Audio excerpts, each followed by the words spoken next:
Saudi আরবকে 4-0 ব্যবধানে উড়িয়ে দিয়ে টুর্নামেন্টে প্রথম জয়ের মুখ দেখেছে স্পেন। হ্যামস্ট্রিং ইনজুরি কাটিয়ে এই ম্যাচে স্পেনের শুরুর একাদশে ফেরেন তরুণ সেন্সেশন লামিন ইয়ামাল। ম্যাচের ঠিক 9 মিনিটে 10 মিনিটের মাথায় মিকেল ওয়ারজাবালের পাস থেকে চমৎকার এক স্লাইড শটে গোল করে দলকে এগিয়ে নেন তিনি। এই গোলের মাধ্যমে বিশ্বকাপে নিজের খাতা খোলার পাশাপাশি পেলের পর দ্বিতীয় সর্বকনিষ্ঠ খেলোয়াড় হিসেবে বিশ্বকাপের ম্যাচে ডেডলক ভাঙার রেকর্ড গড়েন 18 বছর বয়সী এই ফরোয়ার্ড। ম্যাচের মূল মুহূর্তসমূহ: 10 মিনিট মিকেল ওয়ারজাবালের অ্যাসিস্ট থেকে লামিন ইয়ামালের উদ্বোধনী গোল।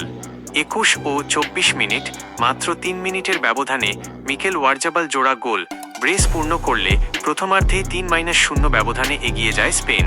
49 মিনিট দ্বিতীয়ার্ধের শুরুতে সৌদি ডিফেন্ডার হাসান আল তাম্বাক্তির আত্মঘাতী ওন গোলে স্পেনের 4-0 ব্যবধানের বড় জয় নিশ্চিত হয়।